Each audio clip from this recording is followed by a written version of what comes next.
The scratch of the heavy Mont Blanc pen against the thick parchment sounded like a gunshot in the dead silent study. 10 seconds. That was all it took to undo 5 years of suffocating manipulation and deceit. I didn't read the clauses. I didn't look at the zeros. I just signed on the dotted line, slid the divorce papers across the polished mahogany desk, and walked out without a single backward glance. Less than 2 hours later, my phone lit up. It was his ruthless corporate pit bull of a lawyer, screaming so loud the speaker crackled. He had just realized what my husband had accidentally surrendered, but by then, I was already untouchable. The first thing that hit me was the smell. It wasn't the stinging, sterile scent of bleach and cheap rubbing alcohol that had haunted my final days in the Silver Pine psychiatric facility. It was the rich, earthy aroma of aged leather, scotch, and Tom Ford oud wood. I gasped, my lungs expanding with a sharp, painful intake of air that felt entirely too real for a dead woman. My hands, which had been trembling and skeletal just moments ago as the heart monitor flatlined into a continuous, deafening beep, were now steady, full, and manicured. I stared down at them. The skin was flawless, no IV bruises, no signs of the heavy sedatives they had pumped into my veins to keep me compliant. Are you even listening to me, Clara, or are you just going to stare at your hands like a mental patient? That voice, deep, resonant, and dripping with an arrogant condescension that made my newly revived heart slam against my ribs. I looked up slowly. Standing by the towering bookshelves of our Manhattan penthouse study was Arthur Sterling. He looked exactly as he had on the 14th of October 2019. His dark hair was perfectly swept back, his bespoke charcoal suit tailored to accentuate his broad shoulders. There was a glass of Macallan 25 inches his left hand, and his right hand was resting on a thick manila folder positioned directly in front of me on the desk. I was back. I was really back. A violent wave of vertigo washed over me as 2 timelines collided in my brain. In my previous life, this was the exact moment Arthur had initiated the end of my sanity. This was the day he presented the divorce papers. In that life, I had reacted exactly as he had calculated. I had wept. I had fallen to my knees. I had grabbed the lapels of his expensive jacket and begged him to tell me what I had done wrong, promising to change, promising to be better. I had been so deeply, pathetically in love with him. I had refused to sign, and because I refused, Arthur initiated a war of attrition. Over the next 5 years, he didn't just leave me. He systematically dismantled my life. He used his immense corporate leverage at Sterling & Co. Acquisitions to hostilely take over my father's logistics company, Hayes Global. He framed my brother for embezzlement, driving him to flee the country. And when the grief and stress finally broke my mind, Arthur graciously stepped in with a medical power of attorney, declaring me mentally unfit. He locked me away in Silver Pines, a high-end facility where he paid the doctors to keep me docile. He did it all so he could publicly play the role of the tragic, loyal husband while quietly bringing his brilliant chief financial officer, Chloe Davenport, into his bed and my home. Chloe, the woman who had smiled at me at every corporate gala, pretending to be my friend while helping my husband siphon my family's generational wealth into offshore shell companies. I died in that facility at 32, my heart finally giving out from the stress and the medication. My last memory was Arthur standing at the foot of my hospital bed, checking his Patek Philippe watch, clearly annoyed that my death was making him late for a board meeting. I said, Arthur snapped, his voice pulling me back to the present, "Are you listening to me?" I blinked, the ghostly chill of the psychiatric ward fading, replaced by the warmth of the penthouse. I looked at the man I had once worshipped. There was no love left. The only thing pumping through my veins was a cold, absolute clarity. "I'm listening, Arthur," I said. My voice didn't shake. It came out smooth, detached, and terrifyingly calm. Arthur's eyes narrowed a fraction of an inch. He was a master reader of body language, and my current posture was not in his script. He had expected the tears by now.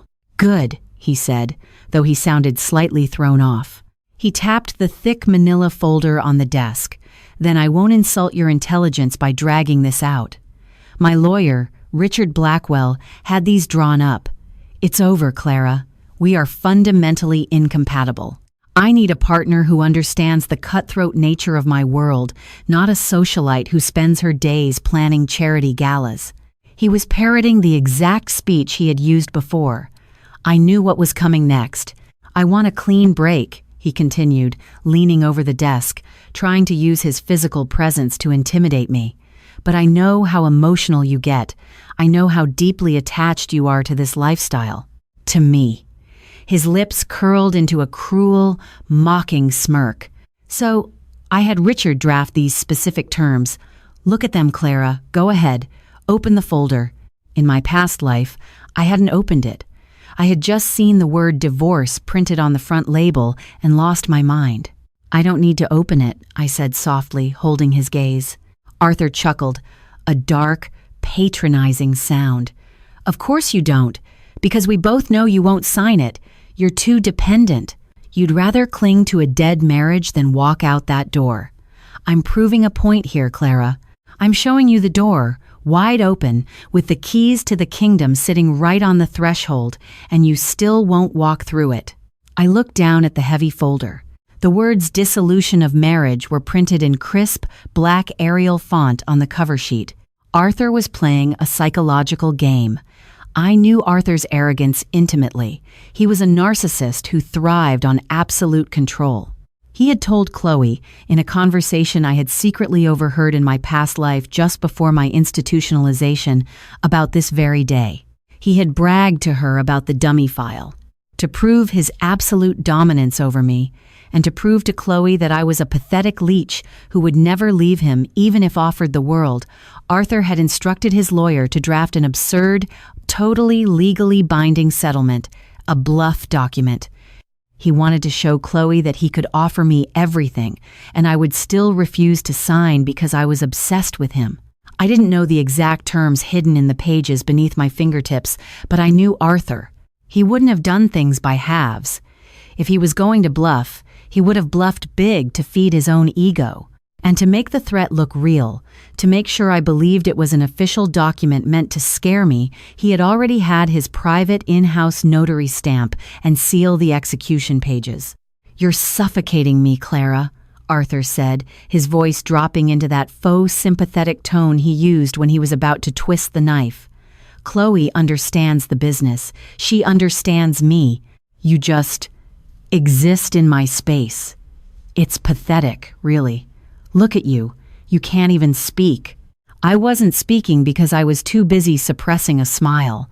It took every ounce of my willpower to keep my expression completely blank, a slate of polished marble. "You're right," I said quietly. Arthur stopped halfway through, pouring himself a second glass of scotch. "Excuse me? You're right. We are incompatible." I reached across the desk and picked up the heavy gold Mont Blanc pen resting beside the folder. It was a gift I had given him for our first anniversary. Arthur turned fully toward me, the decanter hovering over his glass. His smirk faltered. "What are you doing?"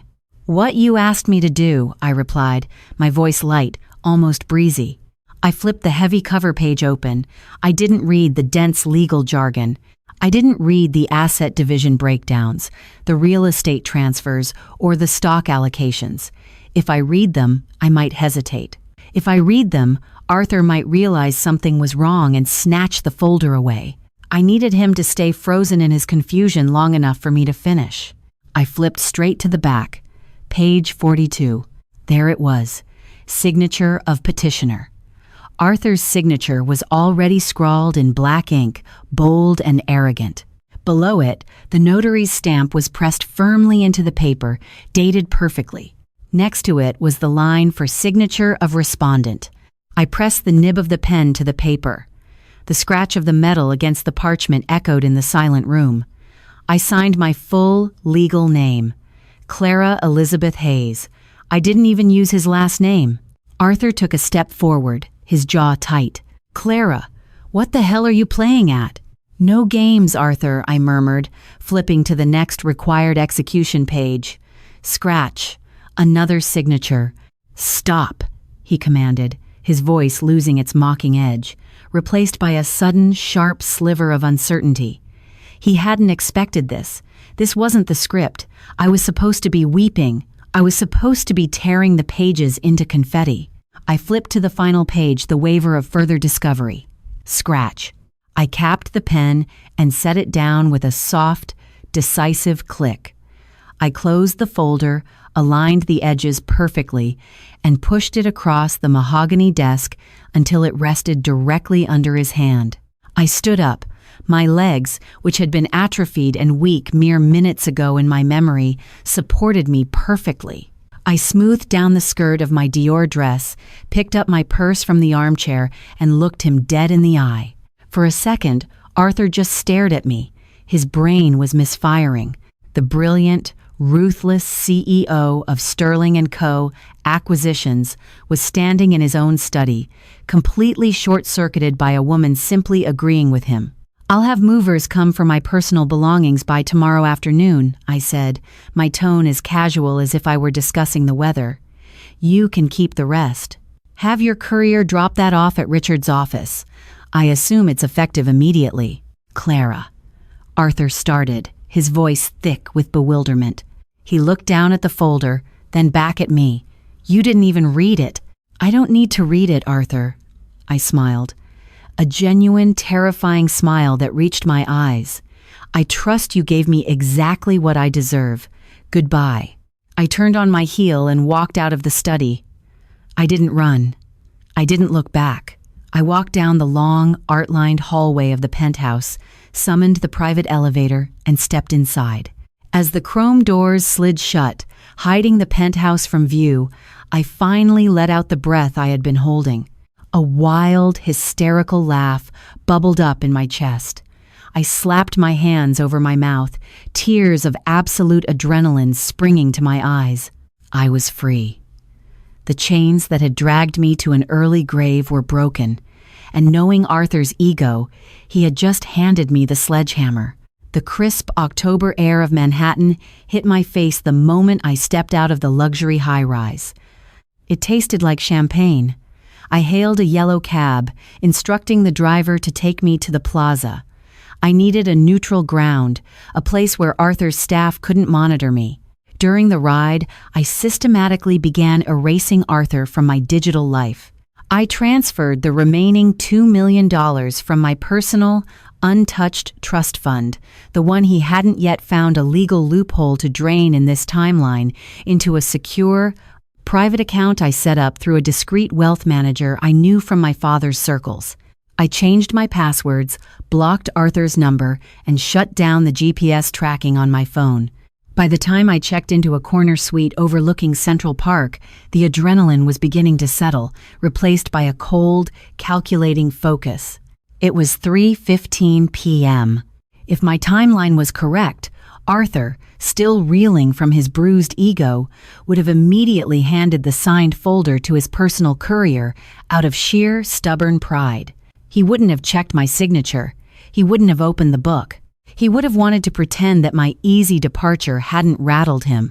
He would send it straight to Richard Blackwell's office to process, eager to prove to Chloe that he had handled me.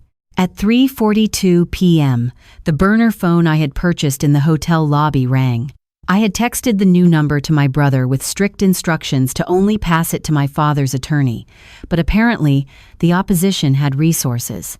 I looked at the caller ID. Richard Blackwell, Esquire. I let it ring 3 times, poured myself a glass of sparkling water from the minibar, and answered. "Hello, Richard," I said smoothly. "Clara! What in God's name did you just do?" Richard's voice wasn't just loud, it was hysterical. The polished, Harvard-educated composure of the most feared divorce attorney in New York was entirely gone. He sounded like a man who had just watched his house burn down while locked inside it. I took a slow sip of my water. "I signed the papers you drafted for my husband, Richard. I assumed you'd be thrilled. You bill by the hour, don't you? I just saved you months of litigation." "You didn't read them!" Richard screamed, the audio peaking terribly. I had to pull the phone a few inches away from my ear. "There is no way on God's green earth you read that document before you signed it."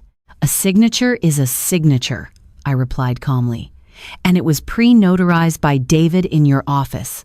A bold move, ethically speaking, pre-stamping an execution page before the respondent signs, but I'm certainly not going to report it to the Bar Association. It expedited the process beautifully." I heard a sound on the other end of the line, a heavy thud, like someone kicking a desk, followed by a string of violent curses. "Clara, listen to me," Richard panted, trying and failing to lower his voice to a reasonable volume. "That document was a draft, a hypothetical. It was meant to be a psychological exercise for Arthur to find closure." "A psychological exercise?" I laughed softly. "Richard, you filed a heavily stamped, notarized, legally binding psychological exercise? My, how avant-garde of your firm." "You can't enforce this," he barked, panic making his voice crack. "It's unconscionable. A judge will throw it out the second we challenge it. Do you have any idea what is in those pages?" "Why don't you tell me, Richard?" I leaned back into the plush velvet sofa, crossing my legs. "Educate me." There was a long, agonizing silence on the other end, save for Richard's ragged breathing. When he finally spoke, his voice was a hollow, defeated whisper. "The Hamptons estate, the Bel Air property, the penthouse you currently reside in." "Generous," I mused, "but real estate is so illiquid." "$80 million in liquid assets from his private offshore accounts," Richard continued, sounding physically ill, and the doomsday clause." I stopped swirling the water in my glass. The doomsday clause. I had never heard Arthur mention that to Chloe in my past life. "Go on." "Arthur wanted to prove a point," Richard stammered. "He told me to put his absolute most prized possession in the document, just to prove to Chloe that you would reject even that to stay with him. Clause 14B, which is, you just signed for the immediate, irrevocable transfer of his 51% voting shares in Sterling & Co. acquisitions. Clara, you didn't just divorce him. You just bought his entire company out from under him for $0. The silence in my hotel suite was absolute. I closed my eyes as a shiver of pure, unadulterated euphoria traced its way down my spine. 51%. The controlling interest. The very weapon he had used to destroy my family in the past life was now sitting directly in the palm of my hand. "Clara, please," Richard begged, the corporate shark reduced to a whimpering mess. "If this goes through, Arthur is destitute. He loses control of the board tomorrow morning. He loses everything. I will be disbarred for this oversight. You have to let us tear it up." "Tear it up?" I asked, my voice dropping an octave. "Richard, you and I both know that your paralegal already electronically filed the PDF with Judge Penelope Davis's clerk 30 minutes ago. You always file immediately to secure the docket. I can call the clerk. I can stop it. If you try to stop a legally executed, notarized document from processing because your client was playing a narcissistic game of chicken and lost, I will not only take the company, but I will personally see to it that your firm is investigated for the offshore shell accounts Arthur just legally handed over to me." "Clara, the paperwork is filed, Richard," I said coldly. "Tell Arthur he has until 9 a.m. tomorrow to clear his personal effects out of my CEO office. I have a board meeting to run." I hung up the phone. I didn't sleep that night. Not because I was anxious, but because my mind was a high-speed processor, downloading every piece of leverage I had retained from my previous life. I knew the passcodes to Arthur's private safes. I knew the names of the Cayman Island shell companies he used to hide his wealth. I knew the exact date and time he planned to initiate the hostile takeover of my father's logistics empire. But most importantly, I knew the intricate web of lies he had spun with his chief financial officer, Chloe Davenport. At 6 a.m., I ordered a pot of black coffee and began making calls. My first was to Harrison Cole, my father's most ruthless corporate attorney, and a man who had always viewed Arthur with thinly veiled suspicion. When I explained the situation and sent him a secure, encrypted copy of the filed divorce settlement, Harrison was silent for a full 30 seconds before letting out a low, predatory whistle. We formulated a strike plan before the sun had even fully crested over the Manhattan skyline. By 8:15 a.m., I was stepping out of a black town car in front of the gleaming glass and steel monolith that housed Sterling & Co. acquisitions.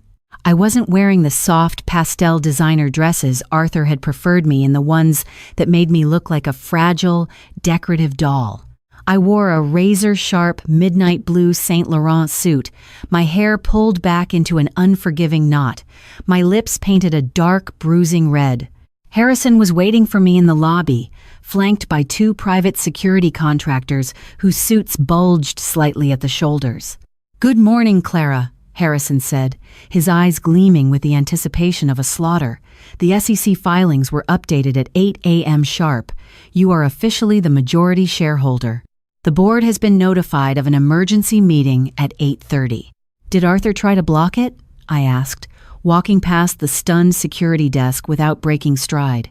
"Richard Blackwell tried to file an emergency injunction at 3 a.m., Harrison smirked, swiping his guest keycard to open the executive elevator banks.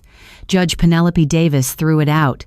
"You can't claim a legally executed, notarized document signed by a competent adult is invalid just because your client is an arrogant fool who didn't expect his wife to call his bluff."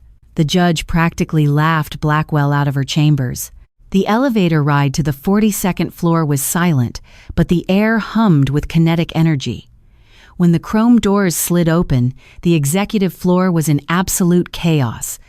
Paralegals were sprinting down the halls, phones were ringing off the hook, and the heavy oak doors of the main boardroom were closed tight.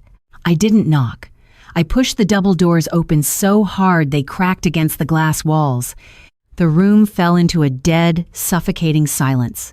12 board members, mostly older men in bespoke suits who had spent the last 5 years ignoring my existence at company holiday parties, snapped their heads toward me.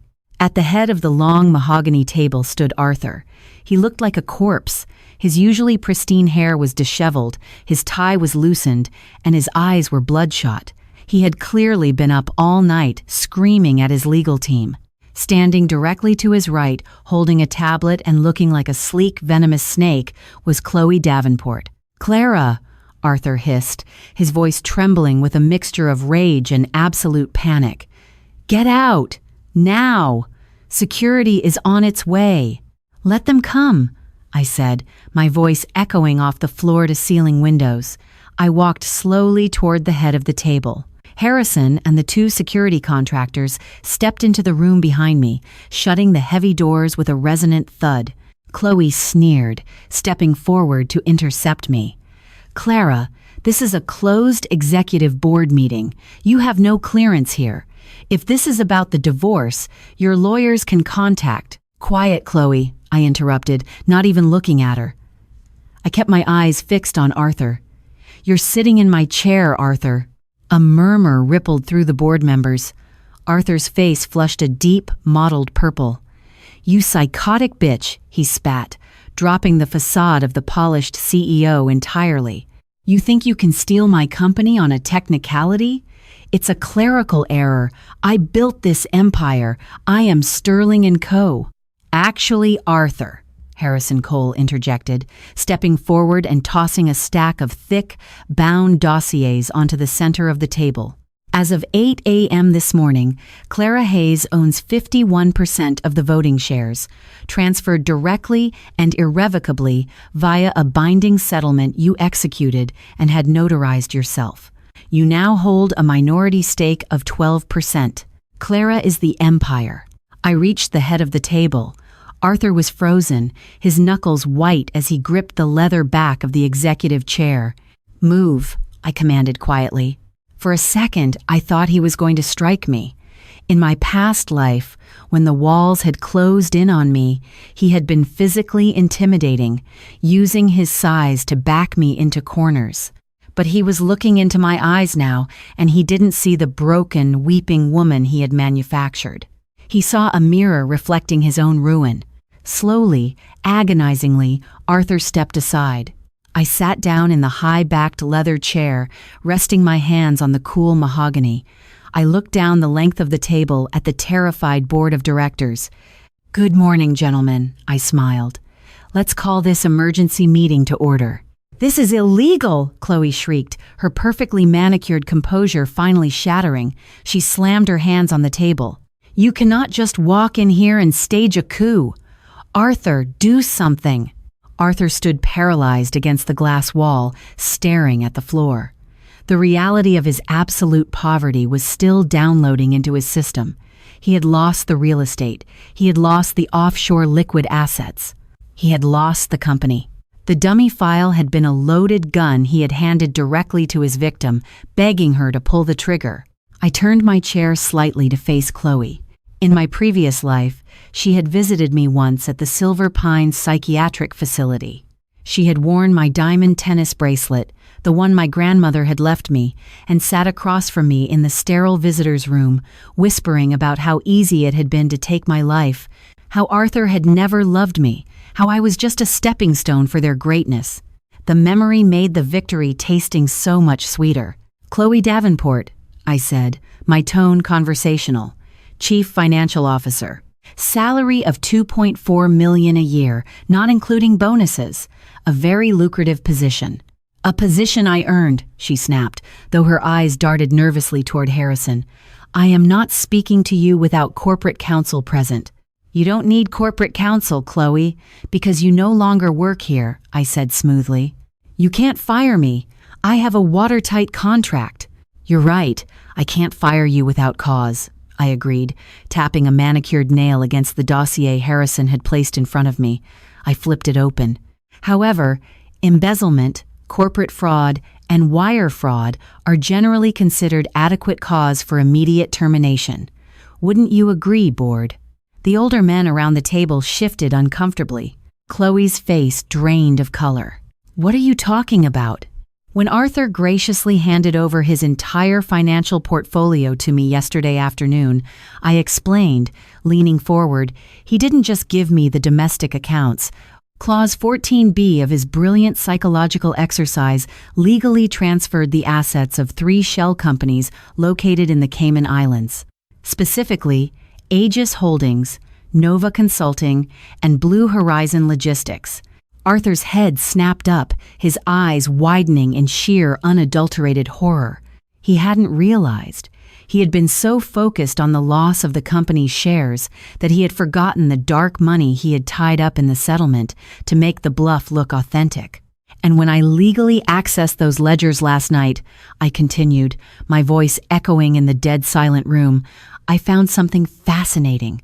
Over the last 3 years, $34 million of Sterling & Co. operational funds had been funneled into those accounts, disguised as vendor payments. And who authorized those payments?" I looked directly at Chloe, whose mouth was opening and closing like a suffocating fish. "You did, Chloe," I said, sliding a copy of the ledger down the polished wood table toward the board members. "Her signature is on every single fraudulent wire transfer.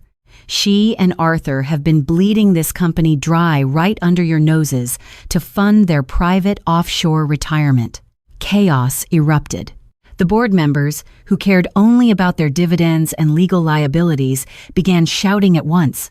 Several of them stood up, pointing aggressively at Arthur and Chloe. "It's a lie!" Chloe screamed over the din, pointing a trembling finger at me.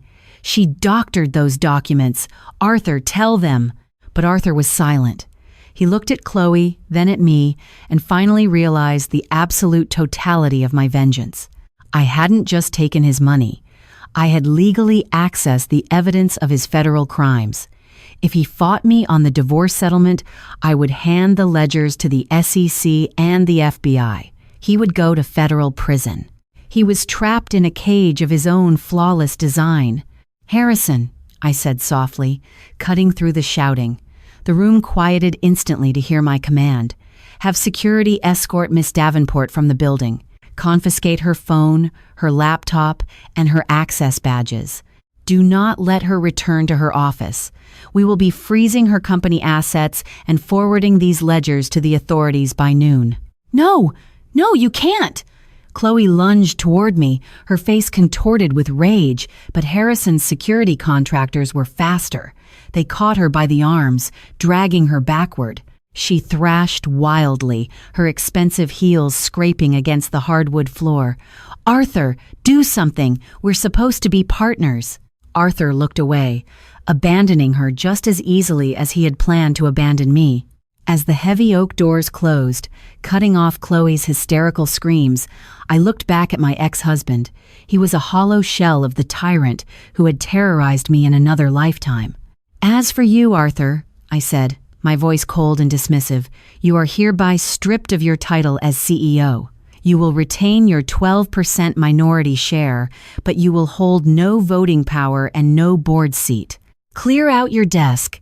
You have exactly 20 minutes before I have you thrown out onto the pavement alongside her." Leaving the Sterling & Co. building at 10 a.m. felt like stepping out of a tomb and into the sunlight. The air in my lungs was intoxicating. I had completely dismantled Arthur's life in less than 24 hours, but the mission wasn't over. Destruction was only half the equation, salvation was the other. I directed my driver to head to Brooklyn, to the industrial complex that housed the headquarters of Hayes Global. In my past life, Arthur had used the embezzled offshore funds to quietly buy up Hayes Global's debt from predatory lenders.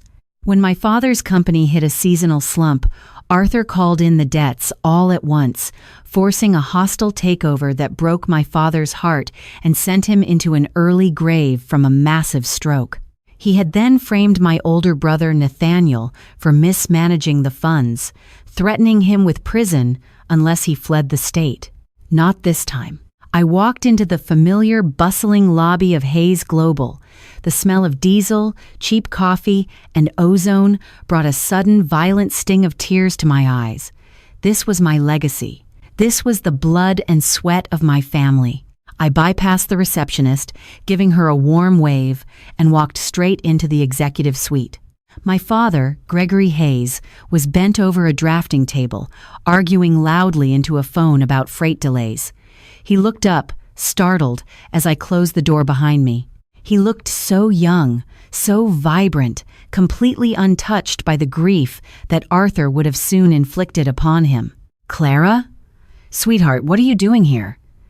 He hung up the phone, wiping a smudge of ink from his forehead. "Is everything all right, did Arthur?"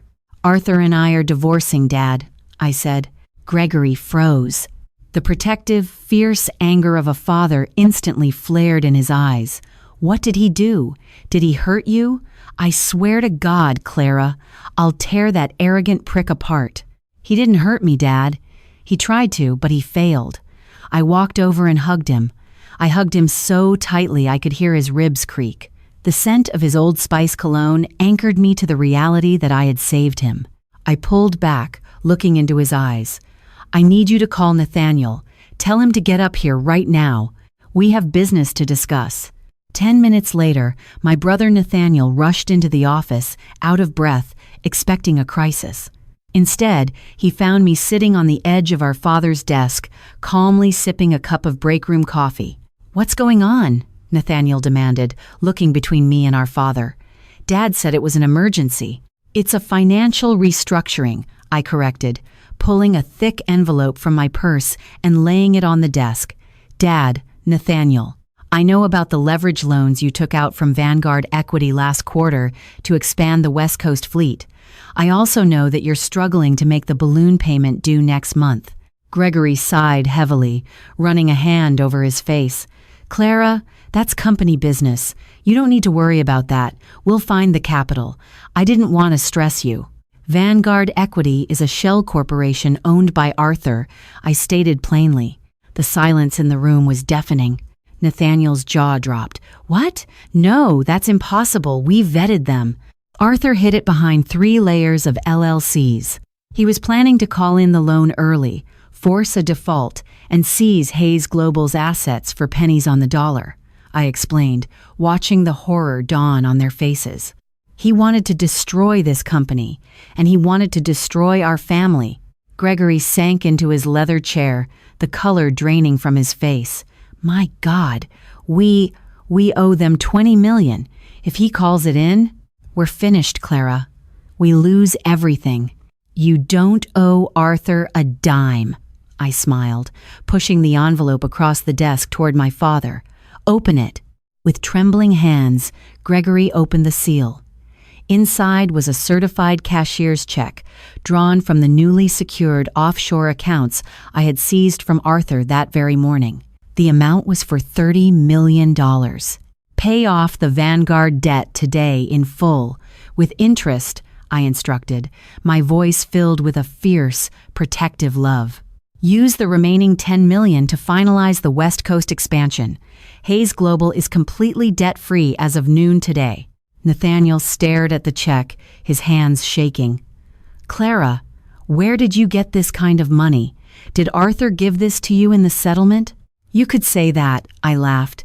A genuine, bubbling sound of pure joy. He was incredibly generous. He just didn't read the fine print. As my father and brother pulled me into a crushing, tearful embrace, my burner phone buzzed in my pocket. I stepped back, pulling it out. The caller ID flashed an unknown number, but I knew who it was. I answered, putting it on speakerphone so my family could hear. Hello, Arthur, I said. Clara. His voice was a ragged, pathetic wheeze. He sounded like a man who had been crawling through a desert for days. Please, Clara, I'm begging you. My credit cards are declining. The bank locked my personal accounts. You took the penthouse. I don't even have a place to sleep tonight. The great Arthur Sterling, reduced to begging for scraps. Call Chloe, I suggested brightly. I hear she has a lovely apartment. Oh, wait. Her assets were frozen by federal investigators an hour ago. My mistake. Clara, you can't leave me with nothing. I'm your husband. I loved you. The desperation in his voice was sickening. It was the exact tone I had used in my past life, kneeling on the floor of his study, begging for my marriage. You loved the power, Arthur, I replied, my voice turning to ice. You loved breaking things, but you made one fatal miscalculation. What? He sobbed. You thought I was weak enough to let you win twice. Goodbye, Arthur. Do not ever contact me or my family again. I ended the call, removed the SIM card from the burner phone, and snapped it in half. I dropped the pieces into my father's trash can, feeling the last invisible chain holding me to my past life shatter into dust. I looked at my father and my brother, the two men I had crossed time and death to save. They were safe. The company was secure. The nightmare was over. Now, I said, smoothing down the lapels of my Saint Laurent suit and offering them both a brilliant, undefeated smile. Who wants to take the majority shareholder of Sterling & Co. out for a very expensive lunch? The swiftness of Arthur's fall was a spectacle the New York financial district discussed in hushed, terrified whispers. Within 48 hours of my signature gracing that catastrophic divorce settlement, the empire he had built on a foundation of deceit began to actively hemorrhage. But a narcissist of Arthur's caliber doesn't just quietly fade into obscurity. He thrashes. He burns the world around him, hoping the smoke will hide his failures. I spent my first month as the majority shareholder and CEO of the newly rebranded Hayes Sterling Acquisitions purging the rot. I ordered a complete redesign of the executive suite. Out went Arthur's suffocating dark mahogany, his oppressive leather armchairs, and the lingering stench of his expensive scotch. In came floor-to-ceiling glass, white marble, and a continuous influx of natural light. I wanted no shadows left for his ghost to hide in. It was on a rainy Tuesday in late November, while I was reviewing the restructuring of our European assets, that my intercom buzzed. Miss Hayes, my new assistant, a sharp-witted young woman named Beatrice, announced. Harrison Cole is here. He says it's urgent. Send him in, I replied, not looking up from my tablet. Harrison strode into the office, his usual predatory smirk replaced by a tight, grim line. He dropped a thick legal binding onto my glass desk. The familiar seal of the New York State Supreme Court was stamped on the front. "Arthur is countersuing," Harrison said, loosening his tie and taking a seat opposite me. "He's retained Silas Montgomery, a bottom-feeding litigator known for dragging out messy divorces and character assassinations. They just filed an emergency petition to invalidate the divorce settlement and freeze your control of the company." I raised an eyebrow, picking up the document. On what grounds? He had his own notary pre-stamp the execution pages. Richard Blackwell practically spoon-fed me the document. What possible legal loophole did Montgomery find? "He didn't find a loophole in the document, Clara," Harrison said quietly. "He's targeting you. Arthur is petitioning the court to declare that you lacked the mental capacity to enter into a binding legal contract at the time of signing. He is claiming you were, and still are, legally insane." My blood turned to absolute ice. The sheer, unadulterated audacity of it made the breath catch in my throat. In my past life, this was exactly how he had destroyed me. When I had fought him on the divorce, he had slowly fed a narrative to our friends, our staff, and my family that my grief over my mother's old passing and the stress of my father's business failing had broken my mind. He had isolated me, medicated me, and ultimately locked me in the Silver Pines psychiatric facility under the care of his paid accomplice, Dr. Philip Carmichael. Arthur was trying to run the exact same play, just on a different field. I flipped through the petition. There, buried on page 14, was the sworn affidavit. Dr. Philip Carmichael, chief of psychiatry at Silver Pines, attests that he has observed Clara Hayes demonstrating severe paranoia, manic episodes, and a total detachment from reality. He fabricated medical records, I whispered, a dark, dangerous thrill lacing my voice. He paid Carmichael to write this without ever even examining me. Harrison leaned forward, his eyes sharp. It's a desperate ploy, but it's dangerous. If a judge grants a temporary injunction pending a medical review, Arthur could regain temporary control of the board. We need to quash this immediately. I can arrange for 3 independent, court-appointed psychiatrists to evaluate you by tomorrow. "No," I interrupted, dropping the petition back onto the desk. A slow, terrifying smile spread across my face. "Let's not play defense, Harrison. Let's let Arthur dig his grave 10 feet deeper. Clara, this isn't a game." "Mental incompetence claims." "Harrison," I said, leaning over the glass desk, "do you remember the $30 million I recovered from Arthur's Cayman Island shell companies? The funds I used to clear my father's debts?" "Yes. I only used $20 million of it for Hayes Global," I said smoothly. "Do you want to know what I did with the other $10 million 3 weeks ago?" Harrison blinked, confused. "I assumed you invested it into the European expansion." "I used a blind proxy LLC to purchase the Silver Pines psychiatric facility," I stated. The silence in the office was profound. The sound of the rain lashing against the floor-to-ceiling windows seemed to amplify as Harrison's brain caught up with my words. You bought the hospital?" he stammered. "I bought the hospital," I confirmed, my smile widening into something feral. "And as the new anonymous owner, I ordered a comprehensive forensic audit of all patient files, staff communications, and private bank transfers from the last 5 years. Do you know what my auditors found on Dr. Philip Carmichael's hard drive, Harrison?" Harrison just shook his head, looking at me as if he were seeing a mythical creature. "An itemized ledger of bribes," I continued, my voice dripping with satisfaction. "Detailed records of payments received from wealthy husbands, corporate rivals, and trust fund heirs to falsely diagnose and institutionalize their inconvenient family members. Arthur has been paying Carmichael a retainer for 2 years, just waiting for the right moment to use him against me. And yesterday, Arthur wired him $500,000 from his last remaining secret account to sign that sworn affidavit." I pushed the petition back toward Harrison. "File our response. I commanded. Do not object to the competency hearing. Demand it, and subpoena Dr. Philip Carmichael to testify under oath in front of Judge Davis next Monday. Let's see how well Arthur's mental incompetence claim holds up when his star witness is reading his own extortion ledger into the public record. 6 months later, the social hierarchy of Manhattan had been completely rewritten. The name Arthur Sterling was no longer spoken with reverence. It was a cautionary tale, a punchline whispered over martinis at the Oak Room. It was the night of the Winter Orchid Gala at the Metropolitan Museum of Art. In my past life, this was the event Arthur used to humiliate me.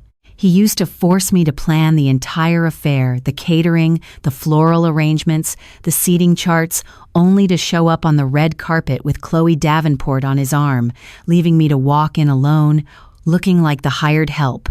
Tonight, I wasn't the planner. I was the guest of honor. I arrived in a chauffeured Maybach, wearing a custom emerald green silk Oscar de la Renta gown that clung to my newly reclaimed confidence like a second skin. Around my neck rested a 40-carat diamond necklace, a vintage Cartier piece. My grandmother had left me the very same necklace Chloe had paraded around the psychiatric ward in my previous life. As I stepped onto the red carpet, the flash of 100 paparazzi cameras erupted like lightning. Beside me were the two most important men in my life. My father, Gregory, looking distinguished and beaming with pride in his Tom Ford tuxedo, and my brother, Nathaniel, who had just been named Forbes' Logistics Innovator of the Year. We were a unified, untouchable front. Inside the Great Hall, the Temple of Dendur was illuminated by thousands of floating, enchanted lights. The moment I entered, the ambient chatter dropped a decibel. The very people who had once sneered at me behind their champagne flutes, the socialites who had aided Arthur in his cruelty, now rushed forward, their smiles practically glued to their faces, desperate to be seen in my orbit. "Clara, darling, you look absolutely lethal," cooed Beatrice Vander Woodson, a woman who had once accidentally spilled red wine on my dress at Arthur's behest. "Thank you, Beatrice," I replied smoothly, not breaking stride as I swept past her. "I hear your husband's hedge fund is looking for a bailout. Have his people call my people. I might buy it just to liquidate the assets." Her jaw dropped, but I was already gone, floating through the sea of wealth and power that I now controlled. I was standing near the main bar, laughing at a joke Nathaniel had just made, when the atmosphere in the room violently shifted. The string quartet faltered, missing a beat, and a ripple of collective gasps swept through the crowd near the grand entrance. I turned slowly, my champagne glass cold in my hand. Standing at the top of the grand staircase, looking like a ghost dragged from the bottom of the East River, was Arthur. The security at the Met was notoriously strict, but Arthur had spent a decade greasing the palms of the museum's upper management. Somehow, he had slipped through. He was wearing a tuxedo, but it was ill-fitting, likely a cheap rental. His face was gaunt, his cheekbones jutting out sharply beneath a mess of unkempt hair. The arrogant, untouchable CEO was gone. In his place was a desperate, rabid animal. His bloodshot eyes scanned the glittering crowd until they locked onto me. "Clara!" he roared. The sound was so raw, so filled with absolute, unfiltered hatred that several guests physically recoiled. Nathaniel immediately stepped in front of me, his hands curling into fists, but I placed a gentle hand on his shoulder. "No, Nate, let him come." Arthur practically stumbled down the marble stairs, shoving past terrified socialites and bewildered waiters. 2 security guards were already sprinting toward him, but the distance was too great. He reached the bottom of the stairs and lunged toward me, stopping only when my father and 3 of Harrison's private security contractors materialized like a brick wall between us. "You stole my life!" Arthur screamed, spit flying from his lips. He pointed a trembling skeletal finger at me, ignoring the giant security guards. "You took everything. The company, the money, the houses. You framed me. You framed Chloe." The entire gala had fallen dead silent. 1,000 of New York's elite were watching the great Arthur Sterling have a public, humiliating breakdown. I stepped around the security detail, standing just out of his reach. I didn't raise my voice. I didn't need to. In the absolute silence of the room, my quiet, measured words carried like a gunshot. "I didn't steal anything, Arthur," I said, my voice devoid of pity. "You handed it to me. You put your entire life into a manila folder, shoved a pen into my hand, and demanded I sign it to feed your microscopic ego. All I did was oblige you." "You knew!" he shrieked, his eyes wild, darting around the room as if trying to find a friendly face in the sea of horrified onlookers. "You knew what was in there. You're a witch. You're psychotic. Carmichael was right about you." At the mention of the doctor, a cold, dark amusement flickered in my chest. "Doctor, Carmichael is currently sitting in a federal holding cell, Arthur," I reminded him softly. "And considering he handed over all his communications with you to the U.S. Attorney's Office in exchange for a plea deal, I wouldn't be throwing his name around at a party." Arthur's face contorted into a mask of pure, unadulterated rage. He lunged forward, trying to bypass the security guards, his hands reaching for my throat. "I'll kill you! I should have killed you when I had the chance." In my past life, that threat had been a reality. He had slowly killed me in that sterile white room, but in this life, he was nothing but a pathetic, broken man screaming into the void. Before Arthur could even take a full step, the security contractors slammed him onto the polished marble floor. The sickening crack of his nose hitting the stone echoed off the ancient Egyptian artifacts. He thrashed and wailed, a pathetic, high-pitched sound of a man who realized he had truly, finally lost. "Get him out of my sight," I told the head of security, my voice as cold as the ice in my glass. I watched as they dragged my ex-husband away, his cheap rented tuxedo scuffing against the pristine floor, leaving a faint trail of blood from his broken nose. I didn't feel a shred of guilt. I didn't feel sadness. I turned back to my father and brother, raising my glass. Now, where were we? The string quartet, taking the cue, immediately resumed playing Vivaldi. The chatter slowly, cautiously returned to the room. The ghost had been exorcised. The United States District Court for the Southern District of New York is a building designed to make you feel small.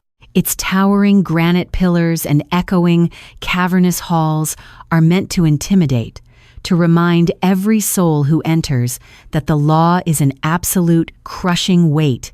But as I sat in the front row of the gallery on a crisp Tuesday morning in January, I didn't feel small. I felt like the architect of the building itself. It was the final day of sentencing. The trial of the United States versus Arthur Sterling and Chloe Davenport had been a media circus, dominating the front page of the Wall Street Journal for 3 consecutive weeks. The federal prosecutors, armed with the offshore ledgers I had graciously provided anonymously and bolstered by the damning testimony of Dr. Philip Carmichael, had dismantled Arthur's defense in a matter of days. Arthur sat at the defense table, wearing an orange Department of Corrections jumpsuit. He had aged 20 years in the span of 8 months. His dark hair was entirely gray, his posture slumped into a permanent state of defeat. Sitting at the table next to him, physically separated by 3 federal marshals, was Chloe Davenport.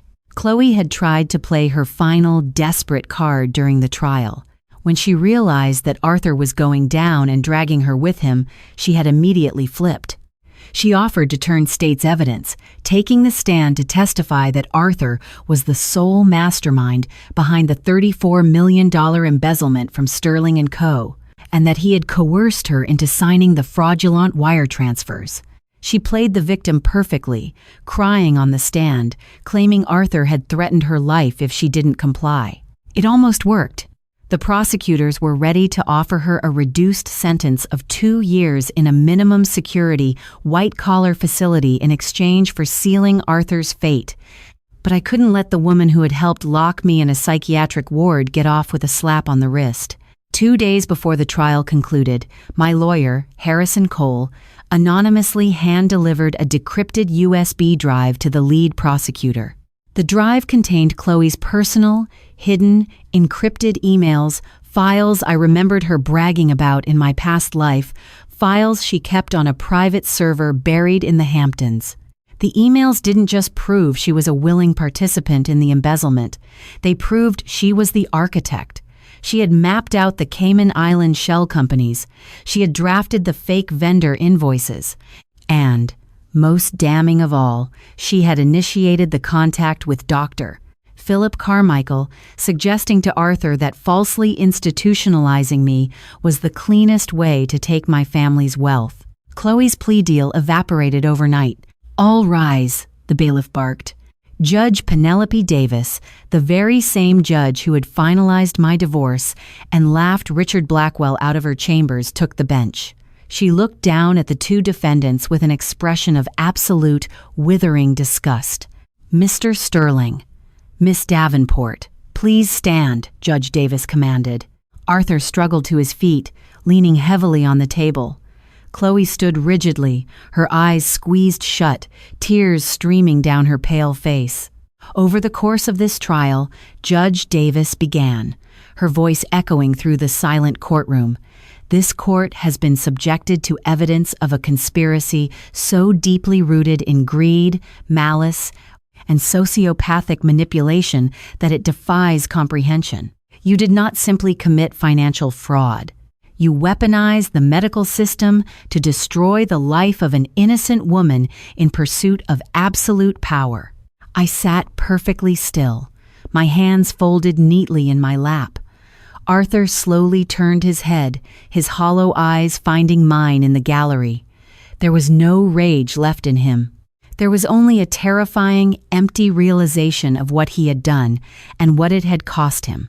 "Arthur Sterling," the judge continued, her gavel resting heavily beneath her hand, "for the charges of wire fraud, corporate embezzlement, conspiracy to commit fraud, and federal extortion, I sentence you to 25 years in federal prison without the possibility of early parole."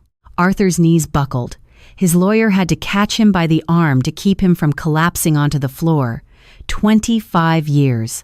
A life sentence for a man of his age and vanity. "Chloe Davenport," the judge turned her furious gaze to the woman weeping at the next table.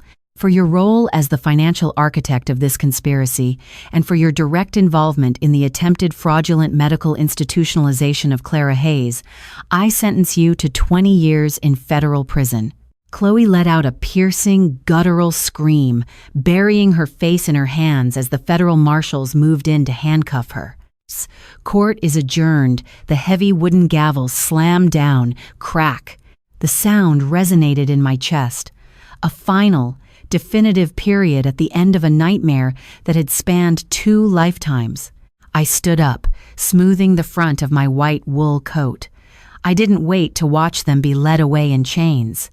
I didn't need to gloat, and I didn't need closure from them. I had already taken my closure the moment my pen scratched across the parchment of that divorce settlement.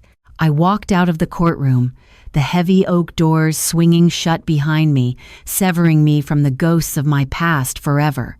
Rebirth isn't just about waking up with the knowledge of what comes next. It is about having the terrifying, exhilarating courage to rewrite the script. In my first life, I allowed love and loyalty to blind me, becoming a fragile pawn in a game I didn't even know I was playing. Arthur Sterling thought he could break me twice. He thought he was the undisputed king of his corporate chessboard, never realizing that his absolute arrogance was the very weapon I would use to dismantle his empire piece by piece. Today, the penthouse is mine. The legacy of my father's company thrives, untouchable and secure. As I step out of the federal courthouse and into the blinding, beautiful sunlight of a Manhattan winter, I breathe in the crisp air of absolute freedom. The ink is dry, the debts are paid, and my second life has only just begun.